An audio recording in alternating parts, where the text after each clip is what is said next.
Hello and welcome. I'm Elisa Hernandez, a librarian at Stanford Health Library. Thank you for joining us for our talk, Progress and Plateaus in Health Goals. It's my pleasure to introduce our speaker, Leah Groppo. Leah is a diabetes educator and clinical dietitian in Stanford's Endocrinology Clinic and Diabetes Care Program. Leah has experience counseling patients on how to achieve their health goals and interpret pump and CGM data focused on customized diabetes management. At Stanford, she sees patients in one-on-one appointments, leads diabetes education classes, teaches fellows and medical students, and mentors interns. Leah is board certified in advanced diabetes management. Throughout the talk, please enter any questions in the Q&A box at the bottom of your screen, and at the end of the talk, Leah will answer as many of those as possible. Over to you, Leah. Great. Thank you so much, Elisa. Hi, everybody. Thank you so much for joining us today. I really appreciate it. And so without further ado, we'll get over to the talk.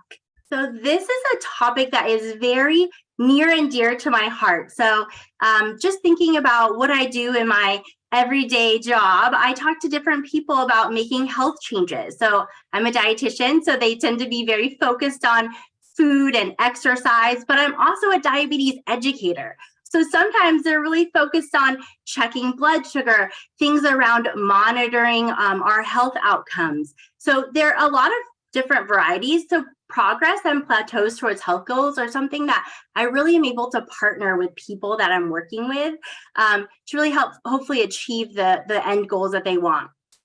And I think it's so interesting. When I first went to college to become a dietitian, we had this counseling class. And in this class, our big project was working with somebody, and we had to record ourselves counseling. So it was a kind of a role play scenario. We had to counsel someone, and every phrase that we had to transcript, and we had to write what we were intending for what we were saying, kind of our listening skills, our phrasing skills. And I just think back to that, and I realized as being a dietitian for over a decade, it's so much more than that. And I really wish I could go back to that, Leah, and just say, just do what you need to do this in class, but counseling is so much more than that. And the things that you'll get back from working with people living with health goals and wanting health goals is going to be so much more than just a transcript and paper. I also chose this slide in this picture in particular because there's just kind of like a zigzag up the mountain. And you have a little person at the bottom kind of looking up and thinking where we want to end up and how we want to achieve our goals. So I really like to use pictures in everything that I do.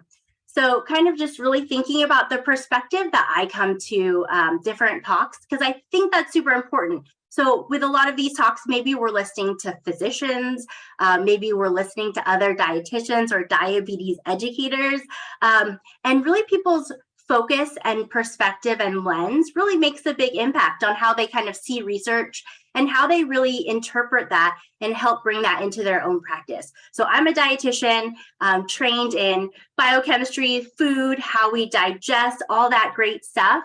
And then also really, how do we create meaningful behavior change for people who desire it? So that's really something that I've spent a lot of time learning about and try to really practice in my own practice. So we know that when we set a goal, oftentimes it's not, I want to do this, therefore it's going to happen. Normally there are some barriers along the way. There are challenges. Maybe there are, sometimes I call them hiccups. Sometimes in my sessions, I say a lot, let's just get back on the horse. Like we're just getting back on that horse. So I think that hopefully you can hear some of that tonight. And really, if there's a goal that you've been working on or thinking about all year, you can either kind of get back on that goal or think about maybe pushing through that plateau. So I'm really going to talk a lot today about our environment. So how does our environment help our goals, or how does our environment hinder our goals, add more friction to our goals, make them a lot harder to achieve? I'm going to talk about our mental mindset. So thinking about not just jumping in and doing things, but where's our brain at? Because that makes such a big difference when we're trying to accomplish goals. And I think that sometimes we don't give it enough importance as it really has. And then definitely thinking about just different strategies. I'm going to present a lot of research today, but hopefully be able to kind of speak about it and give examples so that you can kind of apply it to your own life. And then finally, this presentation can apply to any goal that you're thinking about. It can apply to things around blood sugar, eating more fiber, more produce, more fruits and vegetables. If you have weight management goals, a lot of people come to me thinking about that. Even if you have like less screen time or other goals that you just kind of really want to implement, these strategies kind of work for all of them. So hopefully you can find them helpful and not really just think about a food goal. It could really be something else and something different. So I wanted to kind of start with this slide, thinking I love, of course, definitely love nature, hiking, things like that. But just looking at this, like here we are now at base camp. Where are we going next? And then where do we want to go? So it's really helpful to kind of know all these different steps, like really be understanding where we're at now and then where we want to go. So I really wanted to start this presentation off and ask a question. So how would you see yourself in 3 months, 6 months, maybe even 9 or 12 months? What is your ideal vision? So if we're thinking about maybe 12 months is on that top of that mountain, what does that look like for you? How do you feel? What types of habits have you formed? What does your life look like? When I think about this for myself, one of the big goals that I've really been trying to work on is I have such a bad habit of going on technology at night. I have a job and then I have a young child. And so I feel like I'm go, go, go all day. And then come 9 o'clock, I have some free time. So I'll do something for myself or even sometimes bake if I really want to. And I'm finding that midnight is rolling around very fast. And I'm still really excited from my day and having a hard time winding down. So recently, I've been really working on a goal. This is not a food goal. This is a technology type of goal at night and really putting my phone down and not looking at it for the 2 hours before bedtime. And so I was just using this through all the things that I'm going to mention in the presentation to really implement that goal. And I must say, it has been a rocky goal. It is hard to change habits. And I feel like I know that more than anyone else. Definitely, at least for me, it's hard. So going back, thinking, where do you want to kind of see yourself? And then the next slide, thinking back to January 2022. So where were you, or even December 31st of last year, 2021? So had you set a new resolution? Are you somebody that sets resolutions every year? Are you somebody who says, I'm over the resolution, they never work, stats say they never work, they've never worked on me, I'm not gonna do it? So what kind of person are you? And so if you're somebody who has set a New Year's resolution, thinking about how did that go for you? So a lot of people will come and be very motivated come January, and then maybe motivated for a week or a month, and then things can sometimes taper off. Not for everybody, but I think the majority of people, yes. So thinking back for yourself, how did that go? There's this really interesting research around the fresh start effect. And so I really wanted to bring this to everybody's attention because somebody named Katie Milkman, she does a lot of research around how do we create meaningful behavior change that sticks. And she's found that there's this idea called fresh starts. So the 1st of January, on your birthday, even on Monday. So starting a new week, it feels like a fresh start. Starting a new month, it feels like a fresh start. Meaningful holidays, something that feels meaningful to you and something that maybe you can attach a healthy change or healthy behavior to. And then just wanting to ask you, what does a kind of a fresh start feel like for you? For me, I feel like my birthday is always a fresh start for me, something I try to set goals on my birthday and try to make different changes, things that I've been meaning to do maybe all year. Come my birthday, I'm like, I'm going to do it. Tomorrow's the next day. I'm a year older. But really, what does that look like for you? And so when we go back to this research, the research that Katie Milkman has done on this, really show that people actually start Googling and searching things like diets or healthy habits around all of these different days. So it seems to be on people's mind more. And then if we look at people who do set goals around these times, maybe a birthday or a meaningful date for yourself, and make that commitment, people do tend to stick to those goals more often. So if you're someone that's in a plateau and you have a birthday coming up, if you celebrate birthdays, or if you have maybe a holiday that you would like to celebrate and tie a goal to, that can sometimes be something that's really helpful. And so when we want to think about goal setting, we want to think about making our environment conducive to changing.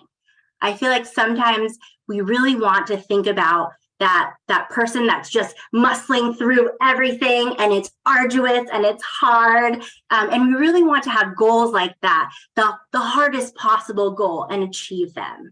When in reality, when we set goals like that, they're often not achievable because they're so hard to accomplish, and they create and need so much of our attention to actually successfully do. That those are the ones that we kick to the side, maybe even after a couple of days, like, that's not happening. I'm going to move on to something else. And when we think about that, when that happens, then we haven't created any meaningful change. So thinking about kind of segueing into realistic changes. This is something I'm very passionate about because I work with a lot of people and they're really motivated. They get a referral to nutrition at Stanford, and they come with lots and lots of ideas, lots and lots of visions of where they want to be in 6 or 12 months. But we always want to kind of think back. What does our life look like now? And if we're creating new changes into our life, where are we fitting them? So if our life is already full and most of our hours and minutes and moments in our day are accounted for, and we want to start walking for 60 minutes, 5 days a week, where are we going to fit that time, that 60-minute time?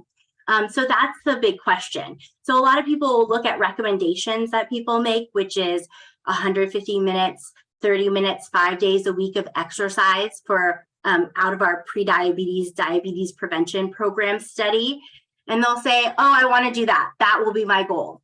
But currently, they're not doing any planned activity. How do you find 150 minutes in your week when prior you hadn't filled any of that time? It's a lot of big puzzle moving around. And so I think that starting with something that feels more realistic and setting a goal, maybe even to just put your shoes on and do a block walk, can be something that starts laying the foundation to creating more of that time for exercise. Because we really want to avoid underestimating kind of what goes on into those changes. And I think that maybe the older I get, the more I realize more and more goes into a change than what seems on the surface. I always think about kind of that picture of the Titanic and that big iceberg, how most of the stuff is actually under, is just like a small little piece of ice on top. That's really what I think about with goals, because goals and time and space require a lot more need than sometimes we give them credit for. I hear very often, well, what's 150 minutes of walking? It's only 30 minutes, 5 days a week. I should be able to do that. So verbiage like that, really kind of taking a step back, thinking what you should do and thinking about what's actually realistic for your life right now, something you can do in the immediate, starting maybe even tomorrow. So I have some different pictures, like thinking about maybe starting with one goal on one sticky note, not 100, thinking about how much time you have, thinking about how much time it may cost to go to the grocery store and do different grocery store shopping. And then if you all know me, in the background, kind of faded, is actually a picture of a sink full of dirty dishes, because I actually do not like to do dishes. I love to cook, but I definitely am one for making a lot of dishes. So I put that in the background because there's a lot of cost to making changes. And that may be, for example, if we decide we want to cook more meals at home, there may be a lot more dirty dishes than picking up foods or getting meal delivery. There's grocery store trips. There's more time. There's time to figure out what you're going to do with your kids, or are you bringing them to the store, or are you doing something different with your grocery delivery? So there's just a lot of thought that goes into that. So I kind of really wanted to nail down deep into all the different things that really go into even just one change, like cooking dinner once a week, and just being very realistic about it. So this is another example that I wanted to give. So thinking about adding 1 cup of extra veggies per week. So maybe per day, per week, I meant to say. So thinking about, you have to figure out what types of vegetables you want to have. You have to think about how you're going to shop for them, how you're going to store them, when you're going to include them into your day, because that's going to matter. You don't want them to spoil because that's really defeating. When you're going to add them, how you're going to remember to add them. And there's so much more. Also, maybe if you're cooking for a family, making sure that your family is also interested in eating the same veggies. Or maybe the whole pack of broccoli is now on your plate and you're responsible for eating it and making sure it doesn't go bad. So there's a lot of things that go into sort of goals around adding in fruits and vegetables, adding cooking, doing different things. And I'm sure that you all can think about 5 million other reasons of things that I've also missed that really go into this, this example as well. So this is something that I've talked about a lot, just my last slide on really feasibility. So thinking about what's feasible, what's realistic. One of my big things that I've been doing for the last 3 months is when people are talking about exercise goals and they're going from very little exercise or no exercise to trying to get to the 150 minutes, I always say, what about 10 minutes, 5 minutes? What's doable? When can you do it? What does that look like? So even starting with something like 10 minutes, 3 days a week, lays the foundation and the placeholder for moving into 30 minutes. So I think that it's really good to just even think about a 5-minute walk can be really helpful to kind of lay that groundwork. And not that you need to do 5 minutes and tell yourself, well, 5 minutes, but I should be doing 30. What we really need to say to ourselves is, hey, got out for 5 minutes today, away from my computer, away from work, like pat on the back. I should feel really good about that. Instead of always trying to add on more hours or more minutes, because that's also not really respecting how well you're doing at your goal. And then just thinking about how those small changes really do add up. So if we go back to that 1 cup vegetable adding to meals example, 1 cup of vegetables 7 days a week is 7 cups. So it definitely does really add up. And those 7 cups of veggies and all that fiber really is going to help our gut to be healthy, help our body to be healthy. It makes a bigger difference, I think, than sometimes we realize. If we're used to drinking things like juice or sweetened beverages 5 days a week, thinking about taking that out really can make a meaningful difference as well in our overall energy consumption, but also in the type of energy that we consume. So even if we take out a sweetened beverage, but we add in a veggie or fruit snack, that's still going to be healthier for our body and give our body more of the type of fuel that it needs. Juice and sodas and things like that give our body very fast energy that our body oftentimes has a hard time keeping up with and working and using it in a very healthy way. Or thinking about walking for 10 minutes is 70 minutes per week, which is definitely better than 0. And I would say just great in general. These are some other ideas about thinking how to kind of incorporate some health goals. So putting a produce bowl out on your counter or your table somewhere that's really visible. And we have one out, and I'll put fruits and vegetables. So sometimes I'll put some carrots out, things that we can pass by through the day or at the end of the day, and see at the end of the day, is our bowl empty or is our bowl still completely full? So if it's still full, that means that we probably have some really great ideas on what we can add to dinner that night to really get that bowl a little bit more empty. Thinking about just kind of adding to if you get a grocery delivery service, which a lot of people I think sometimes do that I work with, putting auto delivery. So getting your veggies on auto delivery so you don't even have to think about it and it still gets delivered and you get to enjoy them. somebody I was working with recently was like, can you look at my grocery list and think about different foods I can add? Because as a dietitian, I love the idea of adding, not always subtracting. Because I think sometimes people come to see us and they think, oh, what are they going to take away? What's going to change? But we actually can think really about adding. What can we add? What can we add to our nutrition, add to our health as we're trying to have goals that are also adding to our health?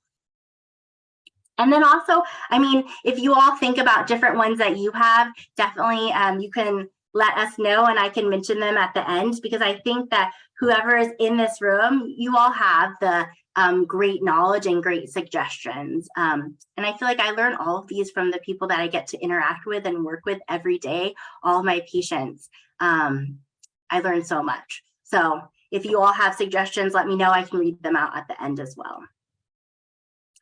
So this is a point that I really also like to make about health goals. When we think about health goals, and this is actually to back up, this is something that just hit me maybe within the last 2 to 3 years, but our health goals that we're asking people to do are so long-term. So if somebody starts a health goal and they want their A1C to lower, their hemoglobin A1C, which is a 90-day average of blood sugar, to be lower in 3 months, they're going to start implementing goals. Maybe they're going to get a little more active. Maybe they're going to mix up their meals. Maybe they're going to stop snacking at night, maybe eat less processed foods, all of those different things. They still need to wait and do that goal for 3 months without getting a positive or sort of a negative response back. Did it work? Did it not work? 3 months, I don't know about you, but for 3 months to keep up with something and not know if it's making a difference is a very long time. I have a lot shorter attention span. Like, I want to know if something is doing a good job for my body, maybe in 2 days, maybe a week, if I'm feeling super motivated, but definitely 3 months is way too long. Same with weight loss. A lot of people are thinking about weight loss. That also takes a while. You have to sort of stick with your goals for maybe also a couple months before you really see meaningful changes. And that, if you're making big changes in your life, is a really long time to wait. Thinking about improving your gut health, adding in more fiber, more things that are kind of healthy for your gut bacteria. That's also going to take a while to change. And it's going to be harder to really measure. Thinking about building our stamina with exercise, also something that is going to take a longer period of time.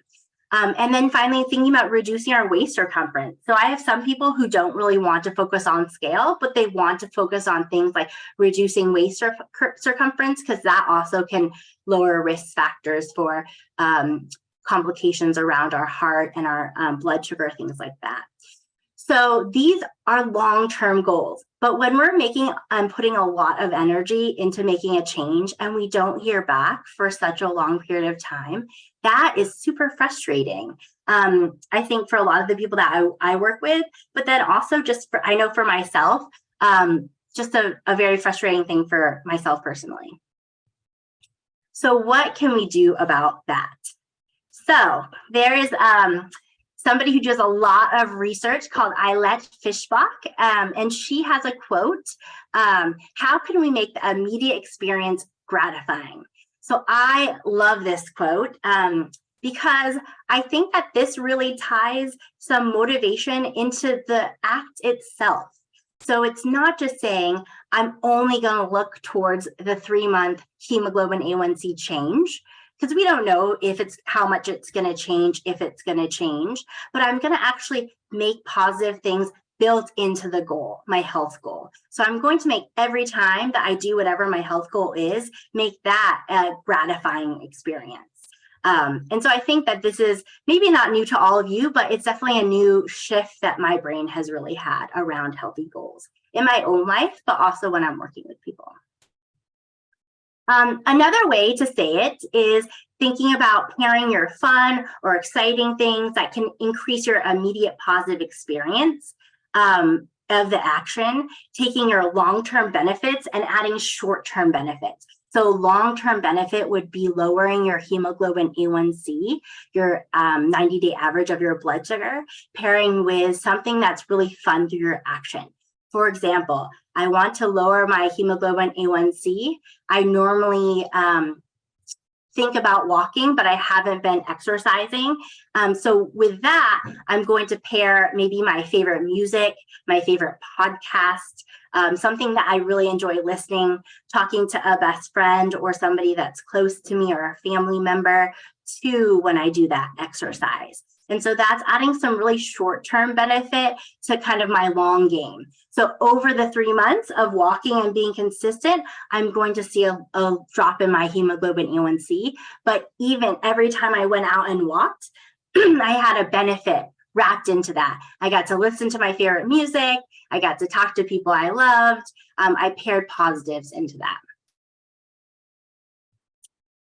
that. There's also another kind of thought called temptation bundling, which is kind of what I had mentioned on the prior screen, but I wanted to give a name to it. And this research and name really has come out of Katie Milkman, thinking about how do we bundle things that we should do with things that we want to do. So another great idea is if you have a favorite song or there's a new album that's coming out, only listening to it when you're doing something that's healthy for you, your goal, like for example, exercise, walking, things like that. I really enjoy listening to podcasts, so I only listen to podcasts if I'm working out. I don't do it at any other time. And so it really kind of gets me more motivated to go out for those workouts.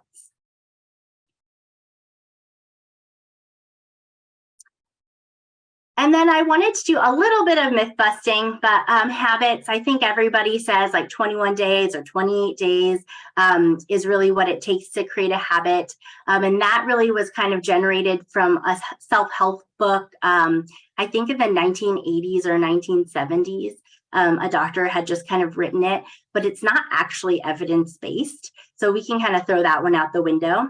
Because I think sometimes if you do something for 21 days and then you're like, well, doesn't feel like a habit yet, you're like, something must be wrong. But that's actually like, we don't have a specific amount of time that it takes to set a habit because it's really dependent on what you're trying to make into a habit. For example, say you're trying to walk after lunch and you make that into a habit a little bit quicker because you have space and time to do that.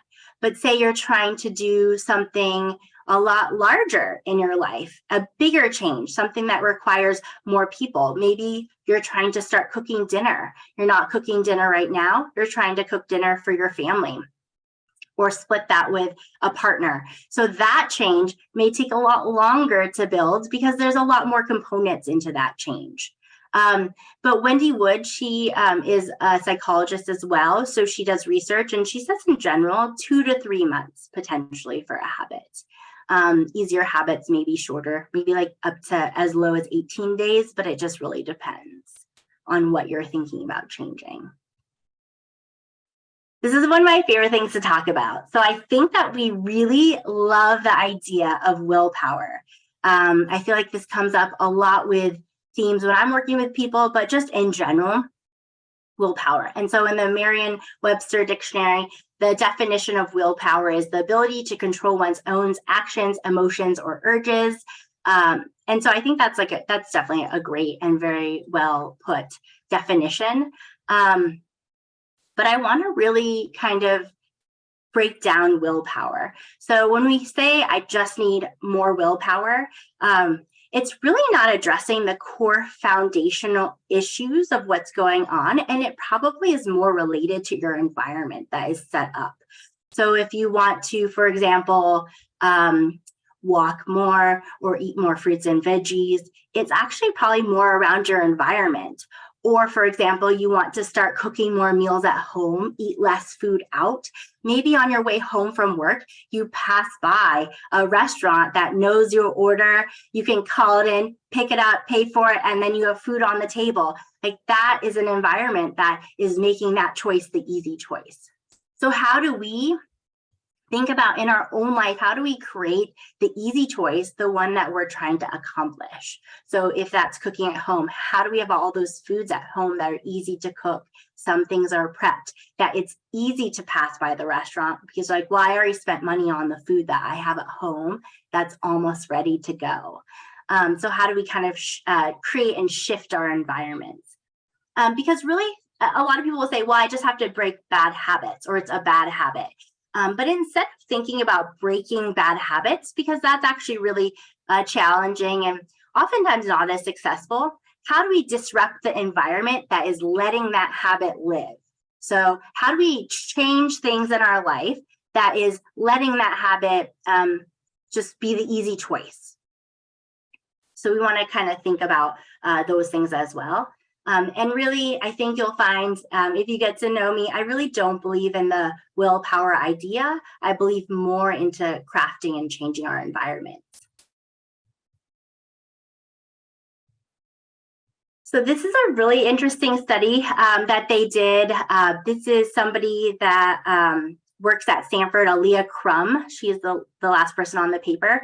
And really what they're looking at is a mindset. So think about people's mindset.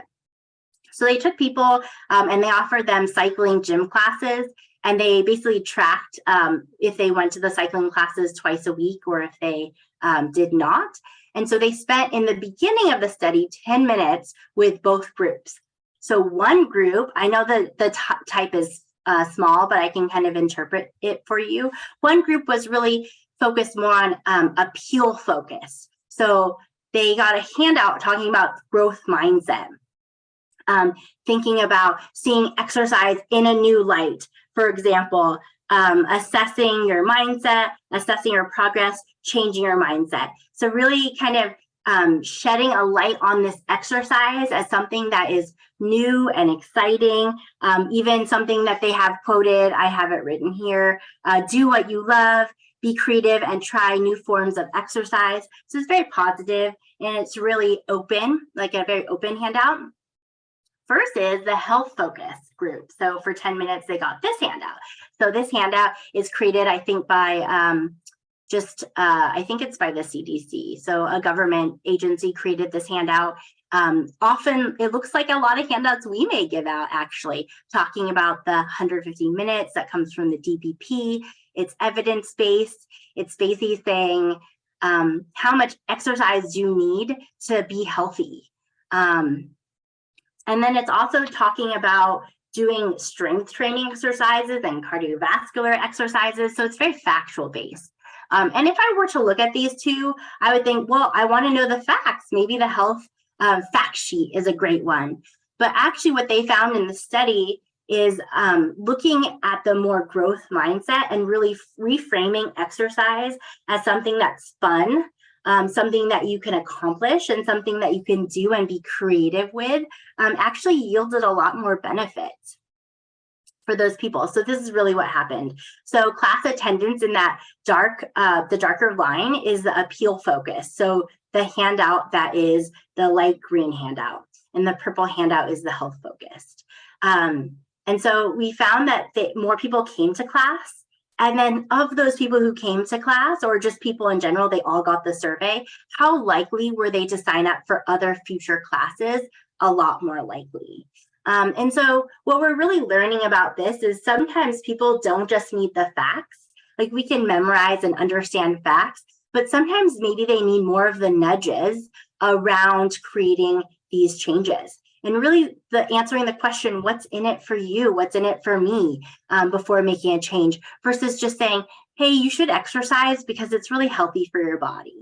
But really thinking about how can you make exercise fun and creative? How can we kind of have a new idea around exercise? What do you desire to do? What would you like to do? And then I would not be able to give a presentation, I think, on behavior change without really just briefly going over SMART goals. So this is something that we've used for a very long time. I do believe in it. We use it in class, but I think that it's one tool of many that we have. And hopefully by the end of today, you'll realize that there are a lot of other tools that you can use, not just SMART goals, but I still wanted to bring it to the presentation. So a SMART goal is really setting a goal that's very specific, measurable, attainable, relevant, and timely or time-bound. And it's thinking about these goals that we can assess and set and know if we're accomplishing them. So I was talking about in class, a goal, for example, maybe I want to be healthy is not actually a SMART goal because it's not measurable. It's not specific enough. And then it's really hard to be as relevant. Like, how are we going to know if we're healthier in a month than if we were before? So a goal could be something around, I want to walk for 10 minutes, 5 days a week on my lunchtime after I eat lunch. And so then we can look at that goal and we can assess it and see if we're accomplishing it. So these are things that I also really want us to go over because I think that these are things that sound like they would be very helpful in our behavior change, but these are actually things that are not as helpful, I find, when I'm working with people. So different challenges. So a lot of people really love to focus on the healthiest. So I will eat the healthiest veggie, the healthiest fruit. I want to eat the healthiest bread. I want to pack my lunch, but it has to be as healthy as possible. So really getting into this kind of mindset, because when we put the pressure of making the healthiest of whatever choice we're trying to make, it's a really big barrier and hard sort of hill to scale, a hard wall to climb over. Because in effect, like, what is the healthiest? It's a really hard question to answer. It's hard for me to answer. Like, what would be the healthiest veggie? We were laughing before the session because my necklace is actually gold dipped kale. So I think a lot of people may think that kale is the healthiest veggie, so you have to eat kale. Well, kale may not be the healthiest veggie if it's not in season, how far it's had to travel. So there is not a strong answer to being able to label one thing the healthiest. So I just kind of want to see if we can brush that off the table. Instead of saying the healthiest, I want to add a veggie, my favorite veggie, whatever that is. So whatever is in season or my favorite or whatever looked good in the supermarket, those are all great kind of ways to think about making a healthy goal. Not necessarily healthiest, because we can really get caught up in that healthiest net and it can paralyze us so we don't actually make a change. Because when we want to think about changes, we don't want to add in so much more mental burden. We already have a lot of mental burden in thinking about even what we're going to eat, thinking about how we're going to fit in exercise, how we're going to get through our day at work or a day at home, whatever our lives look like. So adding on even more pressure tends to not make those health goals very sticky. Thinking about the mindset, no pain, no gain. So if the goal is not hard, if the exercise is not painful, then it's not working. It's not working well enough. I'm not maximizing my time. Kind of the whole idea of the 7-minute workout that's like everybody's jumping and leaping and doing push-ups and all those things. If it's not that, it's not healthy. So that whole idea and mindset also can be a challenge when we're trying to create health goals, because we can do things that are not painful at all. I would recommend them actually, that have a lot of gain for our health and our behavior change. This is another one that has become very popular, thinking about fixed mindset. So if we say things to ourselves like, I'm just not a healthy person, I have poor genetics, it's just not who I am, I've never made something that has been successful in my health goals, I'm just someone who doesn't have the willpower to make change. When we have things like that in our internal dialogue, that ends up happening because we fix ourselves in our brain as somebody who can't make those changes. And if that's what we're telling ourselves on the inside, it often becomes maybe it was a small step that we had to get over as a barrier. And now we're trying to get over this 30-foot wall and it's impossible to scale. So what we put in our brain and how we talk about our goals and how we view ourselves as people can make that a step or can make it like a 30-foot wall to try to get over for our barriers. So it really does matter. Thinking a little bit more around a growth mindset. So growth mindset talk is more like I can change my health status. Things like I'm a work in progress, or this is a work in progress. Those are more growth mindset. That's not setting yourself into this box of somebody who can't make meaningful change. That's really saying, hey, I'm somebody who can make change, and I'm working towards it through the kind of the ebbs and flows of behavior change. Something that allows an open door and keeps just a step, not the 30-foot wall. And then finally, just having just an end in sight. Some people will be like, well, I'm going to try to lose weight for a wedding that I have to go to and see family. Or I'm going to try to do this before Thanksgiving. I want to fit in certain pants before Thanksgiving for maybe like a weight loss goal. Or my doctor's putting a lot of pressure on getting my A1C down. I'm really going to work at this for 90 days and only focus on blood sugar, put other things to the side and see how low I can go. So those, I mean, it seems like those may be good, but those aren't very sustainable changes. Those aren't things that we're thinking about keeping for the long haul. And when we think about behavior change, we want to think about sort of that more longer period of time. Because if we make a change for 90 days and our blood sugar goes from maybe a hemoglobin A1C of 8, which is above range, to below 7, which would be in range for our health, that's great. We have to sustain what we did to get there, though. So that's always a thing we also want to think about. So thinking also about building resiliency to our goal. So I always think about this is it a house kind of built out of cards where you just kind of get a little tap and it all falls over? Or are we really scaffolding our goals into our life so that if things happen, the holidays happen, if work gets really busy, things change, we can still move through our goals. So I always think about this more like through the house. The house is built basically in a lake. So water is kind of rushing by, but we're still standing there and we're still rooted in our goals. And I think the thing that we can really do to help this is think about our self-talk around our goal. This goes back to the growth mindset or fixed mindset. So thinking about, are we just not somebody, I'm not a healthy person. So kind of hearing about that. Or if you're thinking about, I'm a person who can change, a person who's working hard at my goal to make a change for my body. So things like that, more growth mindset. Thinking about kind of mental contrasting, and then also thinking about kind of our environmental cues. So mental contrasting is this idea around basically setting our goal, that SMART goal, and then visualizing what it's going to feel like to get to the goal, what the goal process is going to be like.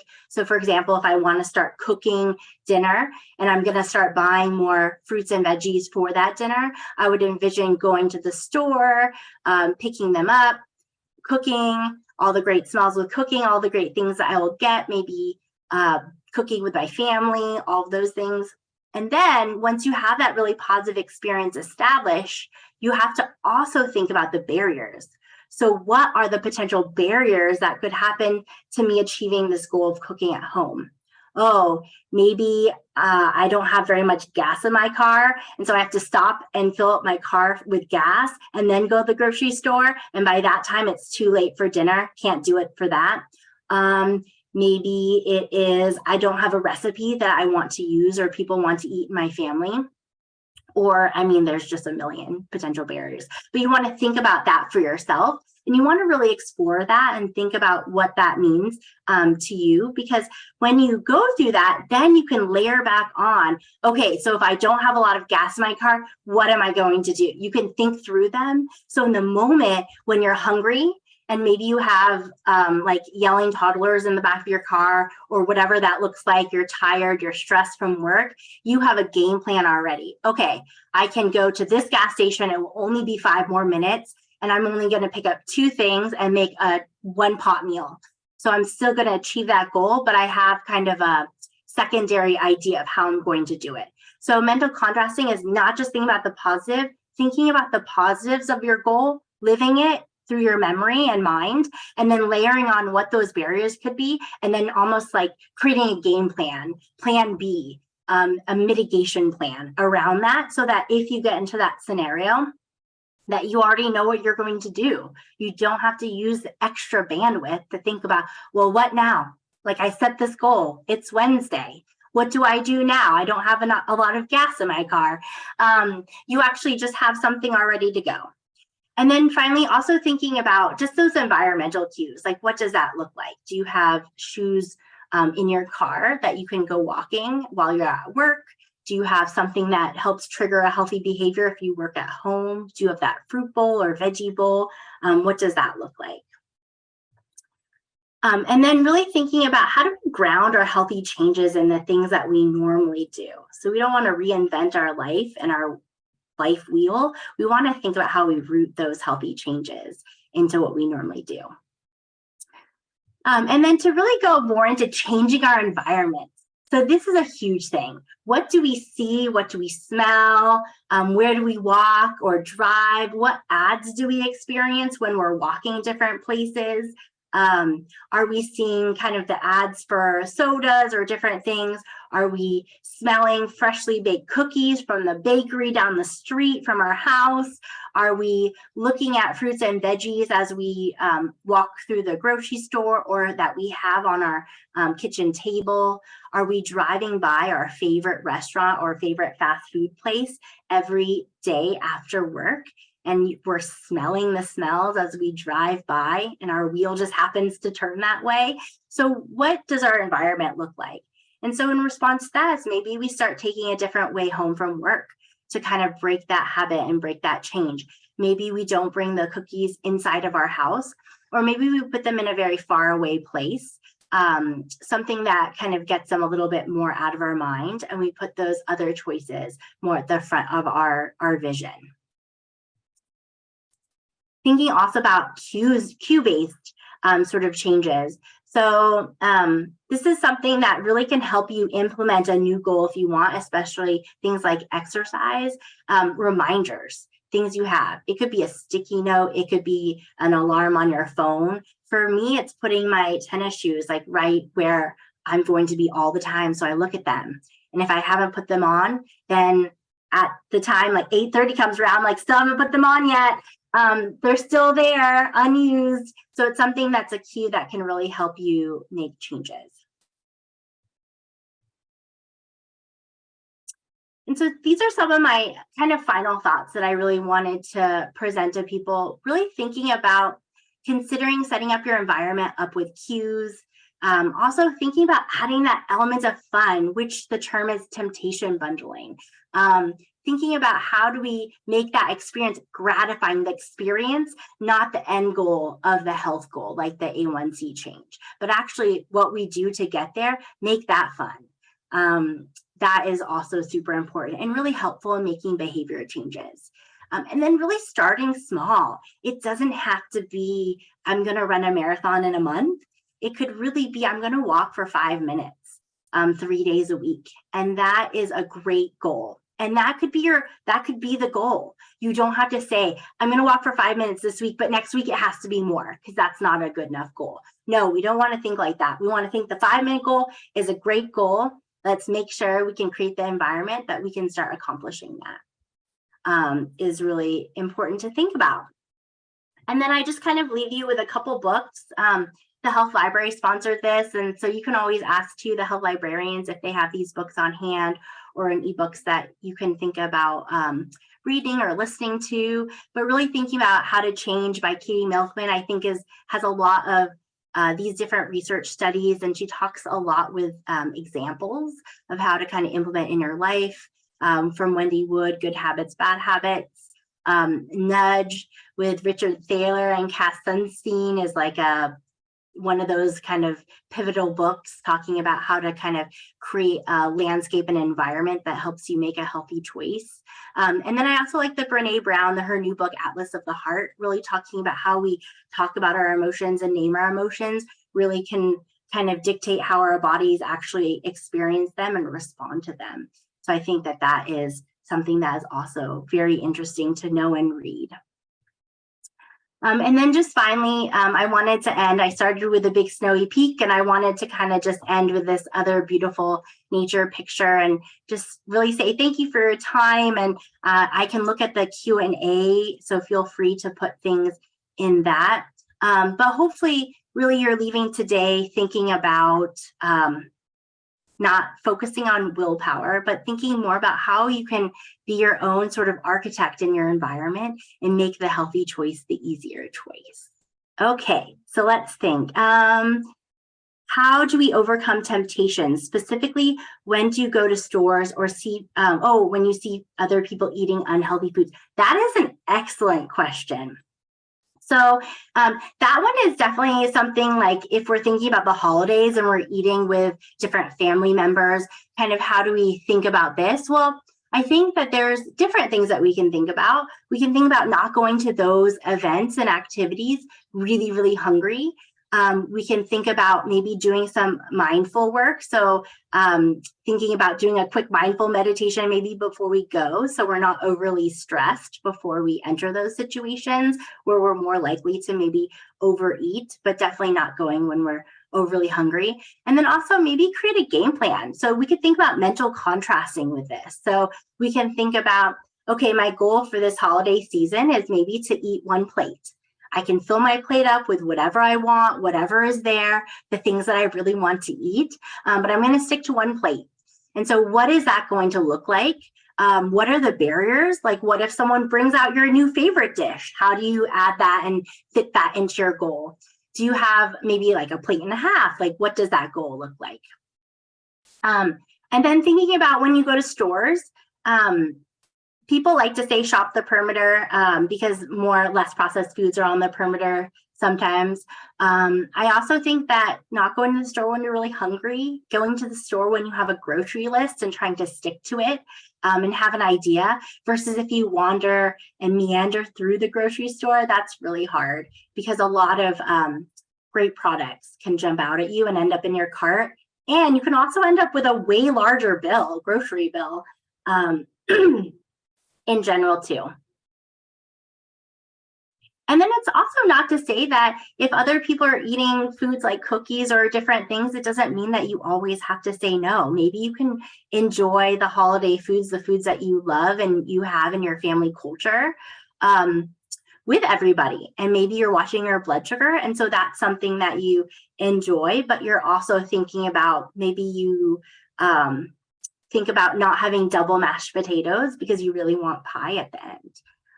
And also when we think about damage from diabetes, it's not from one meal, one high blood sugar. So I think that we also want to think about food doesn't always have to be so regimented. We love food, we celebrate with food. Food is also very pleasurable. So I think that especially during the holidays, but when we keep it going on, it's not just a single holiday meal, but we're eating those same foods for months on end. It's when it can have more impact on our health.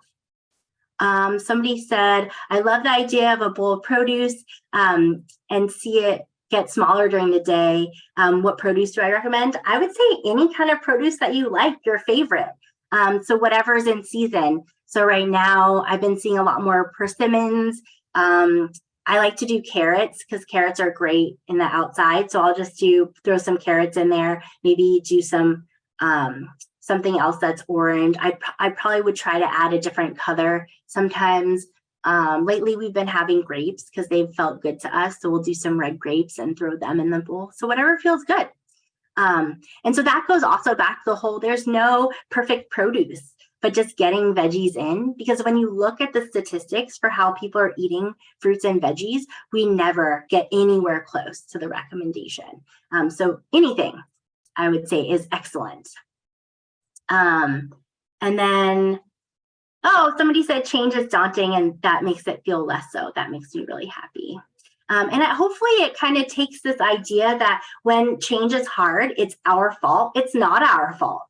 It's our environment. Maybe our environment is set up that is not helping us lead that healthy choice. It's not us as people. So hopefully that also came through in the presentation. And then let me see what else. I make goals, but then things get busy and my health goals lose priority. I have a hard time breaking this cycle. Yeah. So I would say think back to whatever that goal is. So maybe if the goal is, I feel like I use the walking goal a lot, or maybe like a hike or something, an exercise related goal. Think about what are the friction, what's the friction with that goal? So what are the things that are making it hard to accomplish that goal? Maybe the goal is too big. Maybe you're trying to do too many different things within a busy life. Maybe you want to pare it back and start with a smaller goal, build a lot of confidence on it, maybe work on it for a couple months and see. Maybe your goal isn't very fun. And even thinking about taking the word off healthy goal. Maybe it's just a goal and it is something that you do for your health, but the goal is so fun that you even can drop the fun label. So, I mean, for me, I super love podcasts. I love to learn. I love to kind of hear what people are talking about. So when I put my podcast earbuds in and I go for a workout, that's something that I look forward to at the end of my day. I'm not a morning person. So I do that at the end of the day, late at night. And that's something that I really, really super love. And if I don't get it in, I feel like my day wasn't actually complete. So even though I'm getting exercise, I'm doing something that I really love. So trying to root it in something that's so fun or so interesting or something that you really enjoy, maybe could be a good answer for that.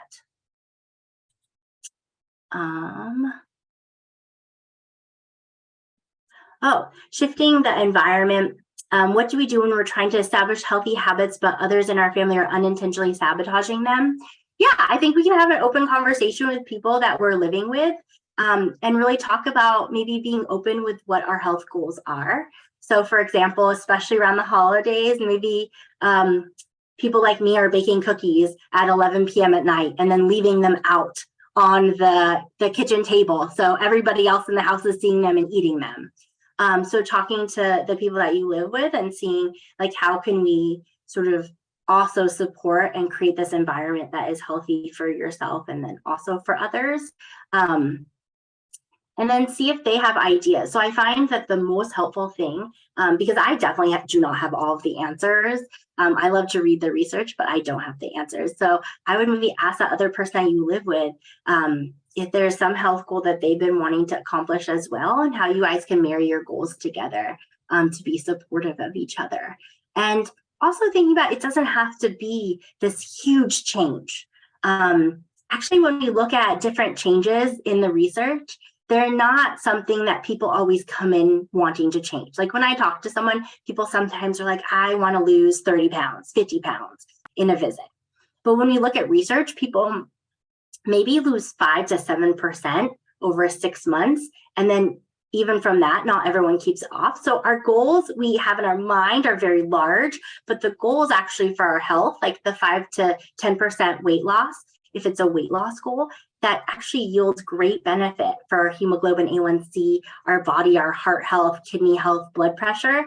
So I think we have this idea that has to be like the perfect vegetable or the perfect weight loss or the perfect this, and it actually just needs to start. It doesn't have to be as big as we think it may have to be. And not every day will it work and accomplish. So I think also realizing that.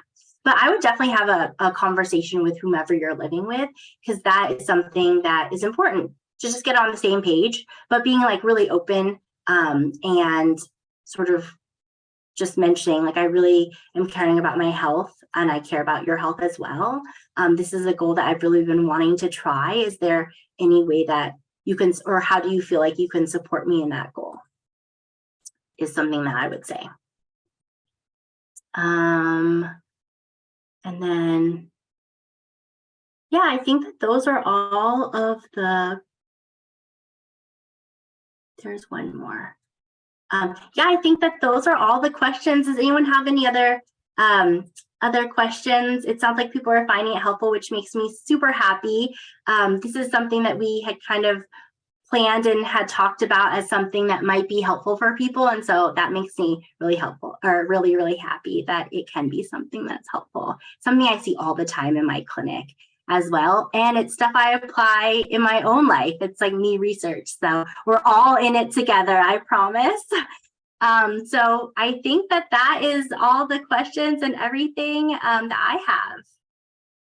Thank you, Leah, for sharing this great information. And thank you to our audience for joining us and for the great questions. If you'd like additional info or resources, please contact the Stanford Health Library, and we hope you'll join us for our next lecture.